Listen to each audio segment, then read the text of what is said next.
memperlihatkan seorang gadis desa yang masih lugu dan yang baru memiliki bulu halus akan pergi ke sebuah kota untuk merantau dan mencari penghidupan yang layak di kota Phoi Phet, Kamboja.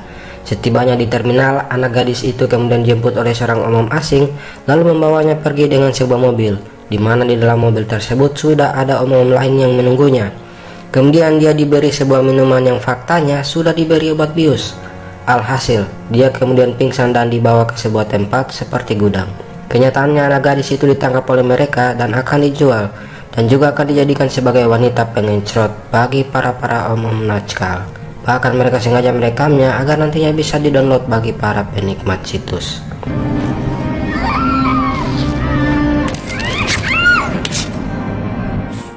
Di sisi lain, diperlihatkan seorang polisi Kamboja yang bernama Tony sedang menyamar dan masuk ke sebuah hotel dan berencana ingin membeli seorang anak gadis yang masih MHM untuk dikencrot kapan saja.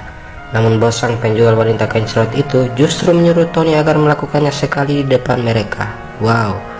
Mendengar hal itu, Tony akhirnya berpura-pura akan melakukan permintaan bos kencrot itu, namun berbalik menghajar para makelar wanita di tempat itu hanya dengan sebuah ban pinggang saja, dan kemudian menjatuhkan bosnya dari lantai tertinggi di hotel itu.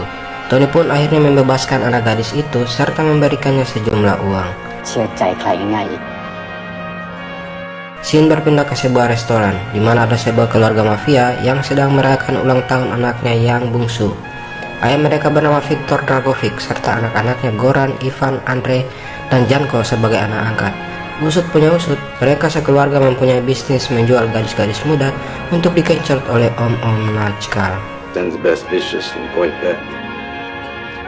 Di sisi lain, di sebuah kantor FBI mereka sedang membahas mengenai perdagangan manusia yang dikendalikan oleh Dragovic, di mana Dragovic mencuri gadis Asia Tenggara dan kemudian menjualnya ke bagian Eropa, dan bisnisnya ini memiliki omset sampai miliaran dolar loh. Seorang agen FBI bernama Nick berencana akan menyergap aksi Dragovic bersama seorang agen perdagangan manusia bernama Red. Akhirnya Nick dan rekan timnya mulai memantau keberadaan Dragovic yang akan melakukan transaksi di kapal Cambodian Star. Terlihat Dragovic dan anaknya Andre telah tiba di lokasi. Namun setelah Dragovic membuka salah satu kontainer yang berisi asetnya, didapatinya semua anak gadis yang akan diperdagangkan sudah mati dan bahkan sudah busuk. Dragovic pun akhirnya marah dan menghajar anak buahnya itu hingga menyuruh Andre untuk membunuhnya. Namun Andre kelihatan tak mampu melakukannya dan akhirnya ayahnya Dragovic menggantikannya dan menembak anak buahnya itu.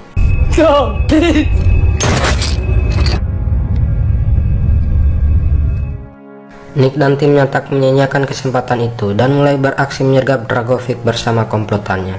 Hingga terjadilah aksi tembak-menembak di pelabuhan itu dan terlihat Red sedang melumpuhkan seorang komplotan Dragovic. Tak berselang lama Nick akhirnya berhasil menembak Andre, putra Dragovic, dan tewas di tempat itu juga. Melihat putranya telah tewas, Dragovic sangat terpukul dan akhirnya menyerahkan diri kepada Nick.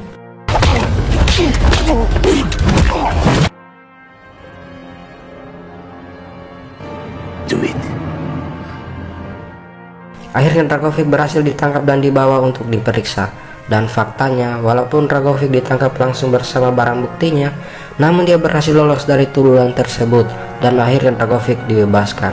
Mendengar hal itu, Nick sangat kecewa atas keputusan itu. Bagaimana tidak, seorang penjahat yang telah lama diincar dan kepergok langsung bersama barang bukti malah dibebaskan kembali. Sungguh terlalu. Buy and sell human lives. Ask my customers. You should have killed me in that backyard. Di sisi lain, terlihat seorang wanita bernama Min sedang bekerja sebagai pelayan di sebuah diskotik. Ternyata dia adalah pacar Tony yang menyamar menjadi mata-mata untuk memantau pergerakan anak angkat Dragovic, yaitu Janko. Kemudian adegan yang kalian tunggu-tunggu pun tiba. Min dipaksa untuk melakukan pengencrotan bersama 3 pria sekaligus. Bahkan akan direkam guna memuaskan mereka penikmat situs. Wow, amazing. Wow.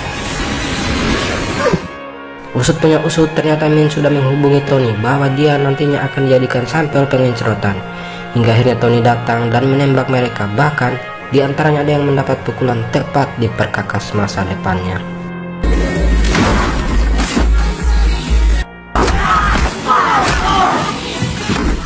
Scene berpindah kepada Nick yang baru saja tiba di rumahnya selesai kantor, menyempatkan diri untuk menemui bahkan bercanda dengan putri satu-satunya itu. Terlihat Nick sangat menyayangi putrinya itu yang bernama Sofia dan juga Rosa yang adalah mamanya Sofia. Adegan yang kalian tunggu-tunggu pun tiba. Papa dan mama Sofia akhirnya bertarung di atas kasur. Nick tak menyangka ketika tengah malamnya para anak buah Dragovic akhirnya melepaskan sebuah rudal ke kaca jendela kamarnya hingga membuat rumahnya hancur. Bahkan mamanya Sofia akhirnya tewas di tempat akibat luka parah yang didapatinya. Terlihat Sofia masih hidup namun dibawa oleh mereka yang nantinya akan dijual sebagai gadis-gadis surut-surutan.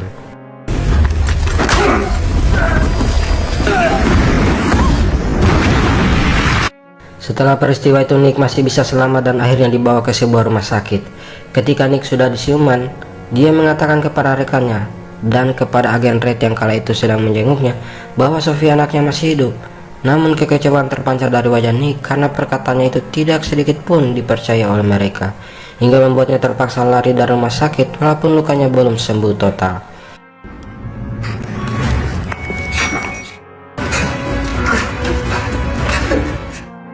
Setelah lari dari rumah sakit, ternyata Nick kembali ke rumahnya untuk mengambil sebuah foto Sofia yang masih tersisa dan sebuah shotgun, lalu pergi ke sebuah klub untuk mencari informasi mengenai sebuah tempat penjualan anak-anak gadis dan berpikir mungkin anaknya Sofia juga berada di sana.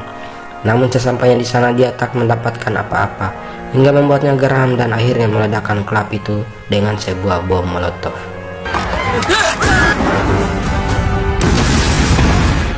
Scene berpindah pada Dragovic yang sedang negosiasi dengan senator Kamboja agar memfasilitasi keberangkatan dan pelariannya. Mula-mula senator tersebut tidak mau membantu Dragovic, namun Dragovic mengancam senator itu mengatakan akan membeberkan foto pengincerotannya kepada istri, anak, bahkan kepada publik Kamboja. Akhirnya senator itu dengan terpaksa mengikuti kemauan Dragovic. Okay. I try for 2 months. She is about the same age as your daughter. Di sisi lain, terlihat agen Red menemui Tony dan mengatakan bahwa Nick merupakan tersangka yang melarikan diri, bahkan sangat berbahaya karena gangguan kejiwaan. Hingga Tony dan Red berencana akan menangkap Nick yang kala itu sedang dalam perjalanan ke tempat itu. Nick pun akhirnya tiba di bandara dan kemudian dikejar oleh Tony dan agen Red. Kemudian agen Red melihat Nick sedang bersembunyi di sebuah mobil, lalu menembak rekan Tony dan berpura-pura tertembak agar Nick bisa lari dan selamat.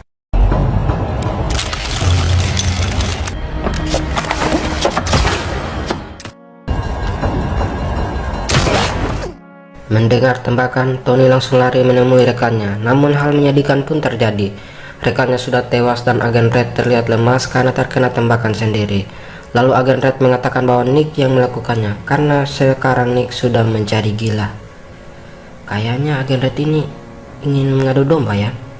Mendengar akan hal itu, Tony naik pitam dan langsung mengejar Nick dan terjadilah aksi kejar-kejaran di daerah itu.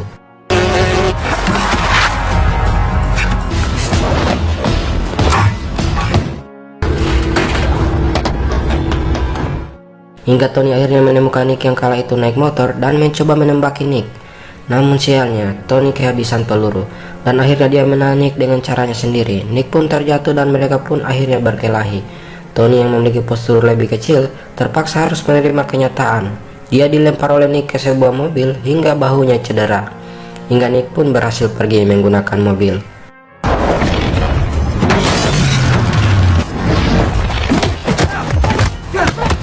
Scene berpindah, terlihat Tony sedang berada di sebuah mobil bersama dengan agen Red dan akan menuju ke diskotik tempat tujuan Nick. Lalu dia mencoba menelpon pacarnya Min yang kala itu sedang bekerja di diskotik. Ternyata agen Red memperhatikan gerak-gerik Tony. Dia berencana mencari tahu siapa sih mata-mata Tony yang selalu memberikannya informasi. Nick pun akhirnya tiba lebih dulu dan langsung masuk ke ruangan pemilik diskotik tersebut. Ternyata Nick menemukan pemilik diskotik tersebut sedang melakukan pengincerotan. Melihat pemilik diskotik sudah akan mencapai titik puncaknya, Nick kemudian menghajarnya dan menanyakan keberadaan Janko. Namun sang pemilik diskotik terus ngebacot hingga membuat Nick akhirnya membunuhnya dengan sebatang sumpit. I don't speak English.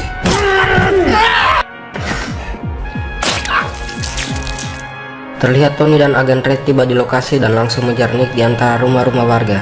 Nick yang sudah terpojok akhirnya menyandra pemilik gudang padi dan mengatakan kepada Tony bahwa dia tidak membunuh rekannya dan dia hanya ingin mencari keberadaan Dragovic.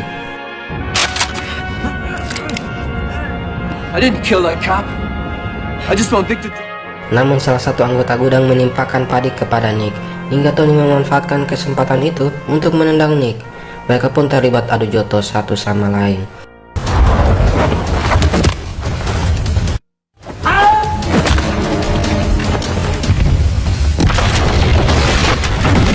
Tony terus mengejar Nick dengan tendangan-tendangan mautnya hingga Nick terjatuh.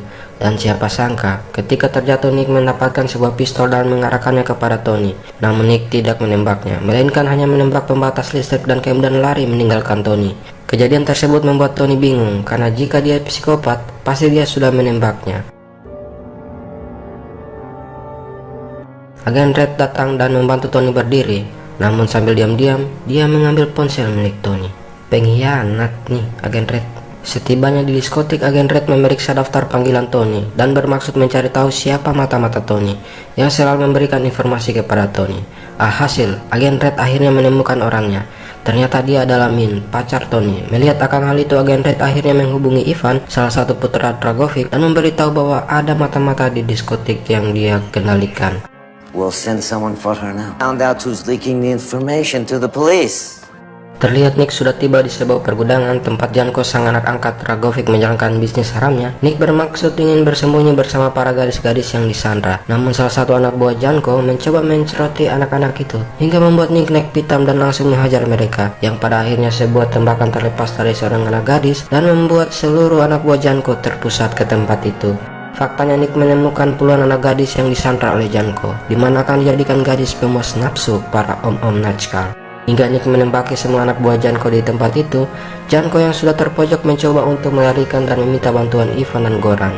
Namun sialnya, Ivan malah menembak Janko.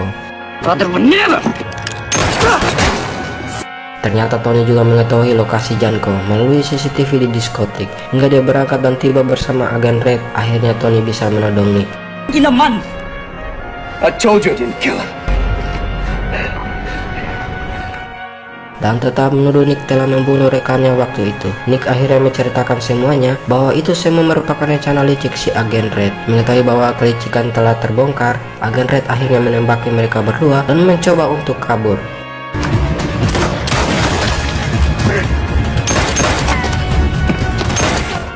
Mengetahui fakta yang sebenarnya, Tony akhirnya mengejar Agen Red dan mereka pun terlibat adu jotos di sebuah gudang. Ternyata Agen Red sangat terlatih, di mana semua tendangan maut Tony bisa dilumpuhkannya. Agen Red terlihat ganas saat kacamatanya terlepas dan Tony menjadi bulan-bulanan pukulannya, hingga Tony akhirnya melepaskan jurus lutut yang selama ini dipendamnya dan membuat Agen Red terlempar dan lehernya terkena serpihan kaca jendela.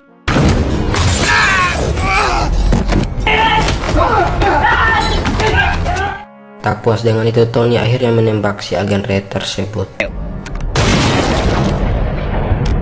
Ternyata Janko yang tertembak tadi belum tewas total alias masih kejang-kejang. Nick kemudian menanyakan kepada Janko yang sekarat lokasi ayahnya berada. Janko masih sempat memberitahu Nick sekalian dengan hembusan nafas terakhirnya. Tony dan Nick akhirnya memahami situasi yang sebenarnya terjadi dan bersama-sama menuju ke tempat Dragovic berada. Kemudian di suatu tempat seperti pangkalan militer, terlihat Min sang kekasih Tony sedang disandra oleh Dragovic. Tak disangka si kakek Dragovic mengikat tangan Min dan langsung memegang titik Min dari belakang. Hahaha. Namun setelah memegang titik Min, Dragovic malah menamparnya dan mengatakan bahwa Min sudah merupakan barang rusak dan tak layak jual. Loh. Kemudian terlihat senator Kamboja yang sedang mempersiapkan pelarian Dragovic menggunakan helikopter, dan saat itu juga Min akan dieksekusi oleh salah satu anak buah Dragovic. Namun tak disangka-sangka, sang pangeran datang menyelamatkannya. Bahkan helikopter yang akan ditumpangi Dragovic akhirnya meledak karena terkena rudal yang diluncurkan oleh Nick. Goran pun tewas terkena rudal dan tersisa Ivan dan ayahnya beserta beberapa anak buahnya. Nick dan Tony pun terlibat aksi tembak-menembak dengan mereka. Ivan langsung menodong Min kala itu dan menyuruh Tony untuk menyerah. Ternyata Tony sudah mengajar Min beberapa jurus bangau hingga Min terlepas dan Tony langsung memanfaatkan kesempatan itu dan kemudian mematahkan leher Ivan dengan jurus lutut legendnya.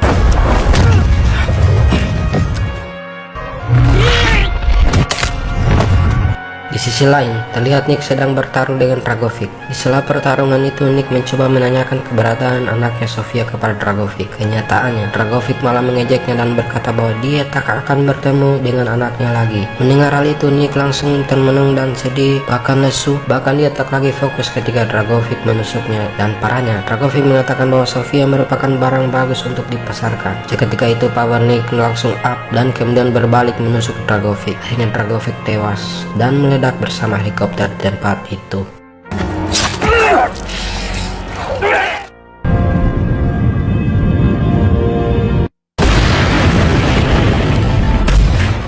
Nick, Tony, dan Min selamat dari peristiwa tersebut. 4 minggu kemudian mereka bertemu dan Nick mengucapkan kata-kata perpisahan kepada Tony dan Min, serta menitip pesan untuk memberinya informasi kalau Sofia anaknya masih hidup. Nick akhirnya pergi dan meninggalkan mereka.